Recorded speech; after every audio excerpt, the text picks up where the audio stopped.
காய்கறி வேலை செய்கிறேன். 6 மணிக்கு போயிட்டு 10 மணிக்கு வர மாதிரி இருக்கும். என்ன வேலை செய்வீங்க அந்த காய்கறி கடையில்? அது தக்காளி பொட்டி தூக்கணும் சார். அப்பா செகண்ட் மேரேஜ் பண்ணிட்டாரு. நானும் அக்கா மட்டும்தான். 2 அக்காவும் தனியாக தான் வளர்ந்தாங்க. அக்கா வந்து 2 பேருமே வந்து ஹாஸ்டலில் படிச்சு வளர்ந்தாங்க. லோடு ஏற்றுறீங்களா?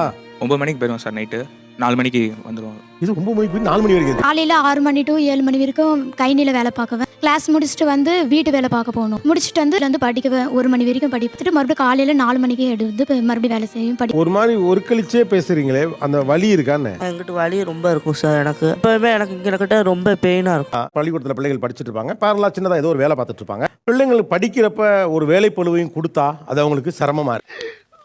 சகல நிலைமை நினைச்சு ரொம்ப பரிதமா இருக்குப்பா. நல்லா படிச்சு பெரிய ஆளா வரணும் அப்படிங்கிற பட்சத்தில் ஒரு வேலையும் பார்த்துக்கிட்டு படிக்கிறதுங்கிறது சிரமமா இருக்கு அப்படின்னு பிள்ளைகள் யோசிக்கிறாங்க.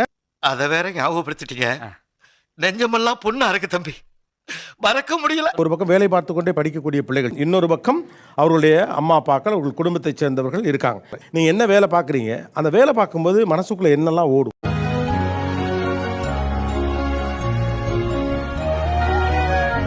நான் வந்து ஃபஸ்ட்டு கொத்து வேலை செஞ்சிட்டு இருந்தேன். அதுக்கப்புறம் இப்போ வந்து விவசாய வேலை செஞ்சிட்டு இருக்கேன். எவ்வளோ நேரம் ஒரு நாளைக்கு வேலை பார்ப்பீங்க? 5 மணிக்கு எஞ்சி 8 மணி வரை பார்ப்பேன். 5 மணிலேருந்து 8 மணி வரை நைட்டு வேலை இருக்கும்.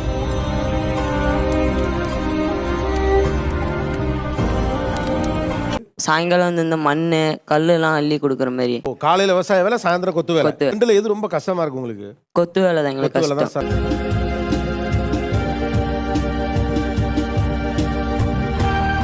பால் ஊத்துற வேலை பார்க்குறேன். பால் கறக்குறது. காலையில் ஒரு 4:35 8 o'clock வரையும் வேலை இருக்கும். ஒரு 4 மணி நேரம் காலையில் வேலை. அது முடிச்சு தான் காலேஜ். காலேஜ். நம்மள சீப்பாக நினச்சிப்பாங்க வேலை செய்கிறப்ப. குடும்ப கஷ்டத்தினால போகிறேன். அப்போ வந்து 5th தவறிட்டார். உங்களுக்கு கம்மி தான். விவசாய வேலை வந்து 100 ரூபா, கொத்து வேலையும் அதேமாரி 100 ரூபா தான் தரும்.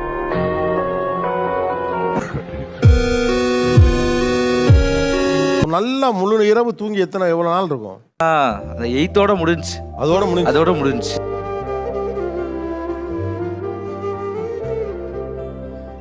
வேலை செய்யும் போல என்ன யோசிச்சுட்டே இருப்பீங்க? யோசனை இல்லை, அது அப்படியே ரொட்டீனா இதாயிருச்சு. யோசிக்கிறதே இல்லை, அப்படியே படிச்சுதான் ஆகணும். அது இது வேலையும் பார்த்தா ஆகணும்.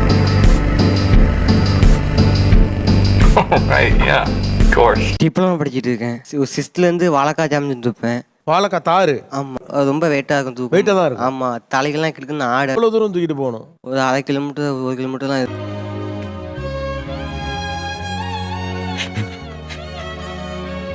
சின்ன வயசுல தூக்கும் போதெல்லாம் களத்துக்கெல்லாம் ஆடும், கைகள்லாம் உதவும். இப்போ 2 தாச்சும் அமர்ந்துட்டு போவேன். 2 சுமந்துட்டு போவீங்களா? வாங்கியா போவோம். நினைக்க நெஞ்செல்லாம் வெடிச்சிரு போல இருக்கியா. நீங்கள் சிட்டி பசங்க தானே? நீங்கள் உங்க ட்ரை பண்ணி பாருங்க. 2 ட்ரை பண்ணி பாருங்க. யாராவது எடுத்துருங்க பாவம் அவனுக்கு. தூக்க முடியாத ஆளுக்கு புல்லட் இது. எப்படி இருந்துச்சு?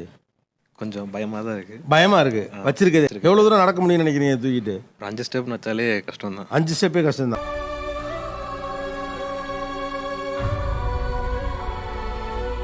வாழைத்தார் தூக்குறீங்க? 2 தார் சம்பம் சார். ஒரு நாளைக்கு 30 தாரம் அப்படி சம்பேன். இது வாரத்தில் 5 நாள் காலேஜ் இருந்தால் 3 நாள் காலேஜ் போயிட்டு மீதி 4 நாள் தார் சம்பம் கொடுப்போம் சார். பிஎஸ்சி செகண்ட் இயர் படிக்கிறேன். அக்கா பிரியாணி ஷாப் வச்சுருக்காங்க. ஹெல்பிங் டயர்டாக இருக்கும் போது, அவங்களால முடியாத போது செஃபாகவும் பண்ணேன். எவ்வளோ நேரம் வேலை பார்ப்பீங்க கடையில்? மதியானம் 2 மணிலேருந்து நைட்டு 11 o'clock ஆகிடும். கற்றுக்கிடணும் ஐயா, கற்றுக்கிடணும். தம்பிக்கிட்டே கற்றுக்கிடணும். நடுவில் ஒரு 1/2 hour அது ஒரு கேப்லாம் கிடைச்சா என்ன பண்ணுவீங்க? தூங்கிடுவேன். தூக்கம் தான் இல்லை. லோடு ஏற்றுறீங்களா? 9 மணிக்கு போயிடுவோம் சார். நைட்டு 4 மணிக்கு வந்துடுவோம். இது 9 மணிக்கு போய் 4 மணி வரைக்கும் ஏற்றுறீங்க?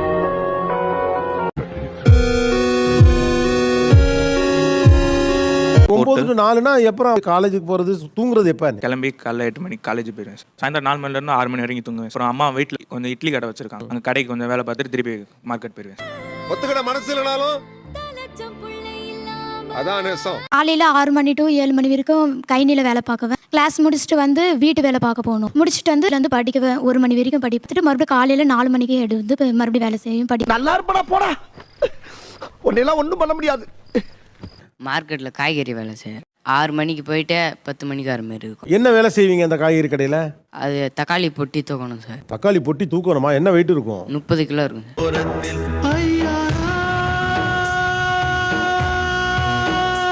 இந்த களை பிடுங்க போகிறது, மண் வெட்டுறது, சின்ன சின்ன ஒர்க் பார்த்துட்டு இந்த ஹோட்டல் ஃபீல்டு அந்த இதுக்குள்ளே போகிறேன். ஹோட்டலில் என்ன வேலை? ஒவ்வொரு டைம் இலை எடுக்க கூட விடுவாங்க. மூஞ்சில வேற யாரும் துப்ப கூடாது பாரு, அதான் நான் துப்புறேன். எந்த வேலை ரொம்ப சிரமமாக இருக்குமா ஹோட்டலில்? இலை எடுக்கிறது தான். இலை எடுக்கிறது தான். நம்மளுக்குன்னு ஒரு அம்மா இருந்திருந்தா இந்த வேலைக்கெல்லாம் என்னை விட்டுருக்க மாட்டாங்க.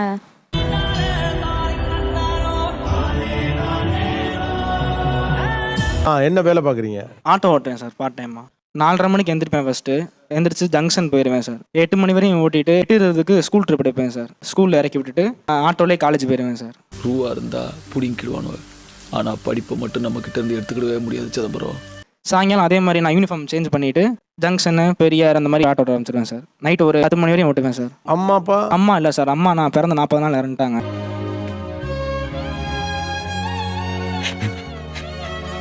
டுவெல்த்து முடித்தோடனே படிக்க முடியல, மில்லுக்கு தான் வேலைக்கு போனேன். எங்கள் உடம்புக்கு ஒத்துக்கிடாமல் வந்துட்டேன் வீட்டுக்கு. கொஞ்சம் ஜவுளி கடைக்கு வேலைக்கு போயிட்டுருக்கேன். காலேஜ்க்கு அப்ளை பண்ணேன், ஆனால் என்னால் போக முடியலை.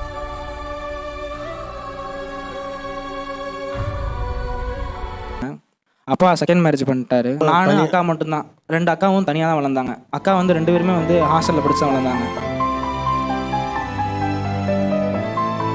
நான் பழக்கடையில் வேலை பார்க்க சார். வெயிட்டு தூக்கணும் சார். தோள்பட்டையில் தான் தூக்குவேன்.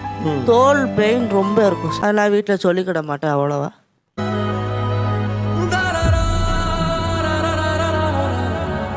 வீட்டில் உட்காந்து கொஞ்சம் நிம்மதியா கொஞ்சம் ஓய்வா படிச்சா நல்லா இருக்கும்னு தோணிருக்கு தானே? தோணிருக்கு சார். வேலைக்கு போகலைன்னா அவர் கொஞ்சம் நிம்மதியா படிப்பார். சொல்லத்தான் சார் இல்ல, சொல்லத்தான் செய்யறோங்கிறது வேற.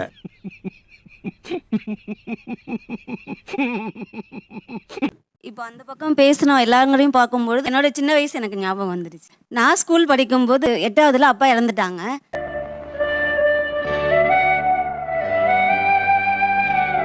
சித்தாப்பாட்ட போயிட்டு ஹெல்ப் கேட்டாங்க. பாப்பாவை மேலே படிக்க வைக்கணும், பொம்பளை பிள்ளைக்கு எதுக்கு படிப்பு, போய் வேலைக்கு அனுப்பு அப்படின்ட்டாங்க. ஸோ எனக்கு எங்கள் அம்மாவுக்கும் அது ஒரு ரொம்ப பெரிய கஷ்டமாக போயிருச்சு.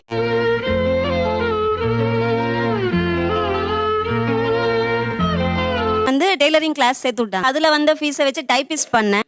ஸ்டெனோவா இருந்து லாயர் கிட்ட ஒர்க் பண்ணேன். அவருடைய கைடன்ஸ்ல தான் நான் கரஸ்பாண்டன்ஸ்ல டிகிரியே போட்டேன். பண்ணி கவர்மெண்ட் டீச்சரா ஒர்க் பண்ணிட்டு இருக்கேன். Government teacher.